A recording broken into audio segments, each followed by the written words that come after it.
नमस्कार दोस्तों, number system के इस वीडियो में आपका स्वागत है। आइए देखते हैं कुछ महत्वपूर्ण क्वेश्चन जो कि नंबर सिस्टम में आरआरबी एनटीपीसी एग्जाम में पूछे गए हैं। 21 पे पावर 500 को 20 से भाग करने पर शेषफल बचेगा। अब यहाँ पे दिया हुआ है ना, 21 पे पावर 500 को भाग किया गया है किससे? 20 से भाग किया गया है। तो एक हम लोग ट्रिक देखेंगे यहाँ पे, जिसके माध्यम से इस क्वेश्चन को मात्र सेकेंडों में हम लोग कंप्लीट कर लेंगे। अगर मैं यहाँ पे क्या है ना आपका, अगर मैं इस तरह से है ए पे power n divide by A plus A minus 1, तो यानी कि यहाँ पे जो दिया गया नंबर है ना, उससे छोटे नंबर से जब डिवाइड करेंगे ना, तो उस कंडीशन में आपका शेषफल क्या बचेगा? तो शेषफल, इस कंडीशन में शेषफल जो होता है सदैव एक ही बचता है। तो यहाँ पे शेषफल कितना बचेगा? तो शेषफल आपका जो बचेगा वो होगा 1। याद रखिएगा, ऑप्शन नंबर बी इसका सही है। इस प्रश्न को करना है 57 पे पावर 25 माइनस 1 निम्न में से किससे पूर्णतः विभाज्य है। इस क्वेश्चन को करने के लिए आपको क्या करना है ना, 57 पे पावर 25 दिया हुआ है और माइनस 1 दिया हुआ है। इस तरह से इस 25 को ना 4 से भाग दे दीजिए और जो शेषफल रहेगा उसी को इस पर लिख लीजिए। तो 57 पे पावर 4 छके 24, एक शेषफल बचा -1। इसको घटाएंगे ना तो 57 में से 1 माइनस करेंगे तो आ जाएगा आपका 56। 56 देखेंगे इन तीनों में से किससे कटेगा? तो 28 से कट जाएगा दोस्तों। 28 दूनी 56, यानी ऑप्शन नंबर बी। यहां पे दिया गया है 41 पे पावर 43 प्लस 41 पे पावर 43। अब इस 43 को ना 4 से भाग दे देंगे। इस 43 को हम 4 से भाग दे देंगे, हमारा कितना आएगा? तो 10 सही 3/4 आएगा। शेषफल 3 आया, तो 3 आने के कंडीशन में हम 1 भी ले सकते हैं और 3 भी ले सकते हैं, दोनों नंबर ले सकते हैं। तो हम क्या करेंगे ना, 1 ले लेंगे। तो 41 पे पावर 1 प्लस 41 पे पावर 1, 41 पे पावर 1, 41 पे पावर 1, यानी कि 41 और 41 मिलकर के कितना हो जाएगा? 82 हो जाएगा। अब 82 देखेंगे इसमें से किससे कटेगा दोस्तों? ऑप्शन गलती लिखा है, ये 82 होना चाहिए, ऑप्शन नंबर डी। अगला क्वेश्चन है, यन एक प्रकृत संख्या है तो यन क्यूब माइनस 1 से हमेशा विभाज्य है। यहाँ पे n क्यूब -1 दिया गया है ना, तो यहाँ पे हम क्या करेंगे, 1 2 3 4 वैल्यू रख करके देख सकते हैं कि किससे विभाज्य है। हम अगर मैं यहाँ पे 1 रखेंगे ना, तो n क्यूब माइनस n, यहाँ पे देखेंगे दोस्तों, तो यहाँ पे इसको हम लिख सकते हैं ना n स्क्वायर -1, ऐसे भी लिख सकते हैं। ध्यान से समझिएगा बात को। यहाँ पे फिर इसको लिख सकते हैं n प्लस 1 और फिर n माइनस 1।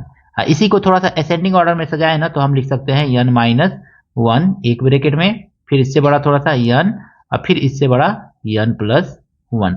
अब इसका वैल्यू अगर मैं 1 रखेंगे तो ये हो जाएगा 0, ये हो जाएगा ×1, ये हो जाएगा ×2, यही तो आएगा। तो इसका वैल्यू आ गया 0। 2 रखेंगे अगर मैं, तो 2 में से n का वैल्यू 2 रखेंगे तो 2 में से 1 माइनस करेंगे तो 1 × 2 × 3, यानी आ जाएगा 6। इसी तरह से अगर मैं n का वैल्यू 3 रखेंगे, 3 में से 1 माइनस करेंगे तो कितना आएगा? यहीं पे कर लीजिए, 2 × 3 और ×4, इतना आएगा। यानी हर क्रम से ये नंबर आ रहा है। 2 3 6 6 चौको 24। इसी तरह से आगे भी करेंगे अगर मैं, तो 3 4 5 आएगा, 3 × 4 × 5, यानी 5 को 20 तिहाई 60। फिर आगे चलेंगे तो 4 × 5 × 6, 4 5 20, 2 6 12, 120 आएगा। फिर आगे चलेंगे 5 × 6 × 7 इज इक्वल टू 5 6 30, 7 3 21, 210। इस तरह से ये नंबर हमको मिलता जाएगा। अब देखेंगे किससे हमेशा विभाज्य है, तो 2 × 3 2 × 3 2 × 3 6 और 6, यानी 6 से ये पूरी तरह से विभाज्य होगा। चाहे इसको जहां तक ले जाएं, ये 6 से पूरी तरह से विभाज्य होगा, ऑप्शन नंबर सी। अगला प्रश्न है, 1 और 700 के बीच कितनी संख्याएं 17 से पूर्णतः विभाज्य है। आपको कुछ नहीं करना है, 1 से जब शुरू हुआ है ना, तो 700 में 17 से भाग दे दीजिए। जो आपका क्वेटेंट आएगा, यानी कि यहाँ पे भागफल आएगा, वही आपका आंसर हो जाएगा। 17 छक्के 17 चौथी 17 51, 17 चौको 68, 68 आ गया। माइनस करेंगे तो ये हो जाएगा 2 और ये हो जाएगा कटपीट 0। 17 एकन्ने 17, ठीक है। शेषफल बचा 3, यानी हमको क्वेटेंट से मतलब है कितनी संख्याएं विभाज्य है, तो ऑप्शन नंबर बी 41 संख्याएं जो है 17 से 700, 1 से 700 के बीच में 41 संख्याएं जो है वो 17 से विभाज्य है। इस प्रश्न में कहा गया है 300 और 800 के बीच कितनी संख्याएं 9 से विभाज्य है। सबसे पहले हम क्या करेंगे ना, 300 में 9 से भाग दे लेंगे, देखेंगे 300 तक 9 से विभाज्य संख्याएं कितनी है। तो 9 3 27, 3 बचा, कैंसिल आउट, फिर 9 3 27, यानी कि यहाँ पे 3 बच गया।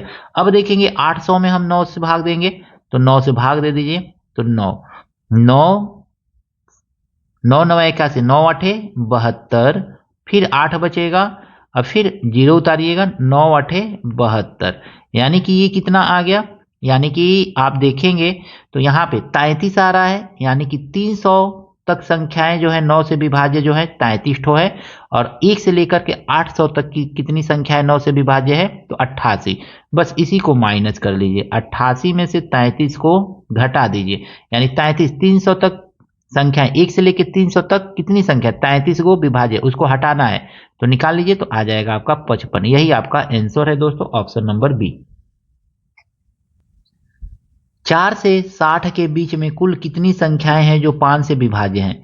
देखिए 5 से विभाज्य, 4 के बाद ही कोई संख्या होगी जो 5 से विभाज्य होगी, 4 के पहले प्रकृत संख्या जो नहीं है जो 5 से विभाज्य हो, तो 4 के बाद ही होगी, तो 4 के बाद होगी, तो 5 से 4 का तो कुछ लेना देना, सीधे सीधे 5 से हम 60 में भाग दे देंगे, तो 60 में भाग दीजिए 5 से, और 5 से भाग देने के बाद हमको देखिए क्या करना है, 5 करने 5 आ गया 1 0, 5 दूनी 10, ये पूरा का पूरा कैंसिल आउट हो गया।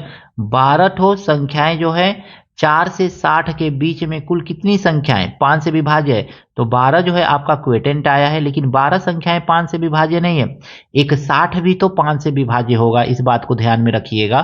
तो हमको कहां से कहां तक जाना है, 4 से लेके 60 के बीच में ना, तो 4 से लेकर के 60 के बीच में दोस्तों, यानी 5 से लेकर के 59 तक की संख्याओं की बात कर रहा है, तो हमारा 60 तो निकल गया ना यहाँ पे, तो 60 जब निकल गया तो इसको तो निकाल देंगे, तो माइनस यहाँ पे 1 कर देंगे, और जब -1 करेंगे तो कितनी संख्याएं विभाज्य होगी, 11 गो। ऑप्शन नंबर बी इसका सही है। आशा करता हूं दोस्तों ये सभी प्रश्न आपको अच्छी तरह से समझ में आया होगा। अगर मैं कहीं पर भी कोई त्रुटि है कमेंट करके हमको बताइएगा जरूर, अगर मैं कुछ सुधार करने योग्य है तो जरूर कमेंट कीजिएगा, हम वीडियो में सुधार करने का जरूर प्रयास करेंगे। मिलते हैं नेक्स्ट वीडियो में नए प्रश्नों के साथ। Thank you, best of luck.